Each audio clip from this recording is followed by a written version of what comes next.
The use of this awful subject may be for awakening unconverted persons in this congregation. This that you have heard is the case of every one of you that are out of Christ. That world of misery, that lake of burning brimstone is extended abroad under you. There is the dreadful pit of the glowing flames of the wrath of God. There is hell's wide, gaping mouth open.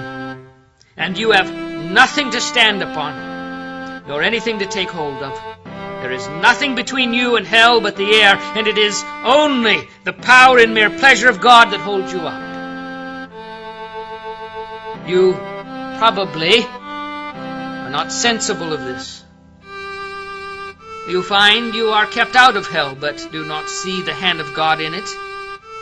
But look at other things, as the good state of your bodily constitution, your care of your own life, and the means you use for your own preservation. But indeed, these things are nothing.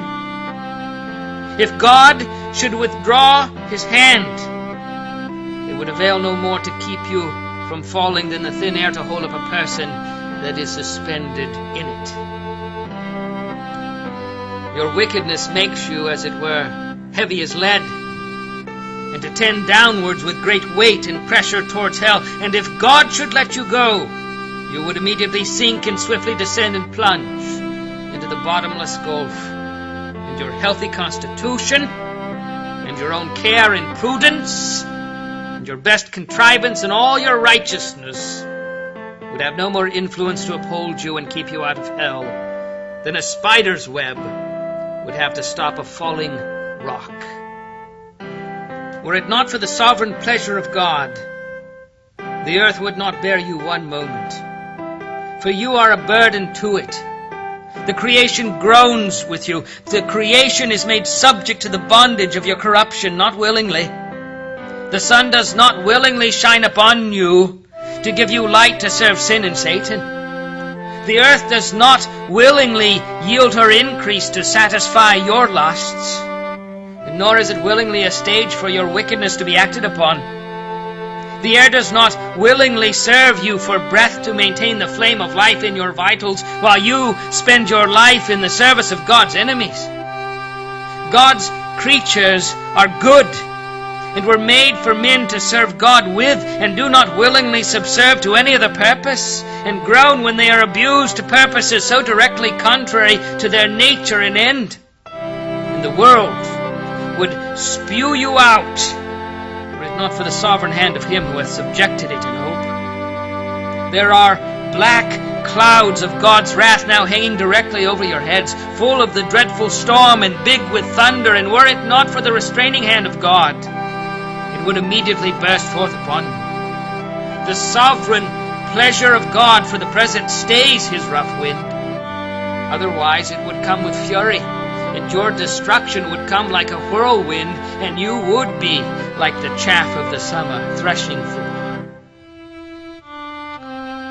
The wrath of God is like great waters that are dammed for the present. They increase more and more, and they rise higher and higher till an outlet is given, and the longer the stream is stopped, the more rapid and mighty is its course when once it is let loose.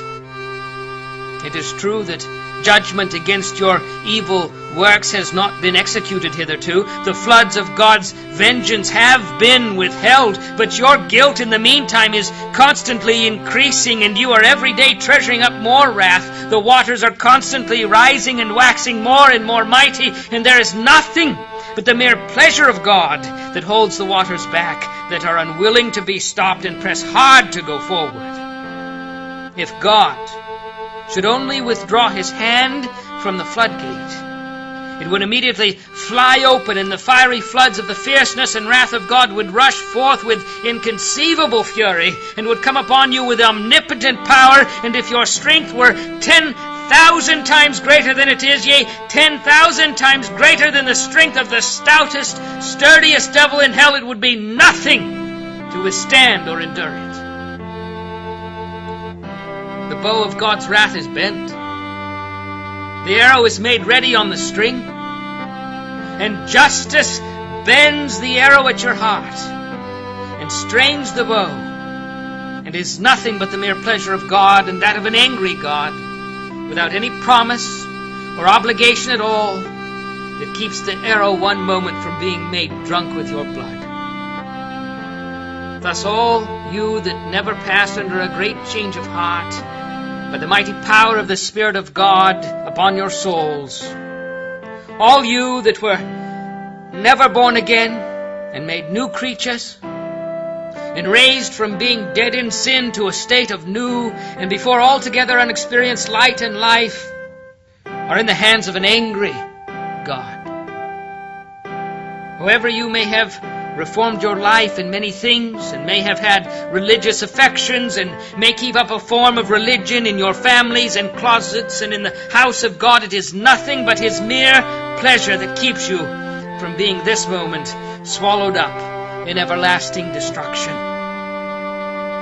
And however unconvinced you may now be of the truth of what you hear, by and by you will be fully convinced of it. Those that are gone from being in the like circumstances with you see that it was so with them, for destruction came suddenly upon most of them, when they expected nothing of it. And while they were saying peace and safety, now they do see that those things on which they depended for peace and safety were nothing but thin air and empty shadows. The God that holds you over the pit of hell, much as one holds a spider or some loathsome insect over the fire, abhors you and is dreadfully provoked. His wrath towards you burns like fire. He looks upon you as worthy of nothing else but to be cast in the fire.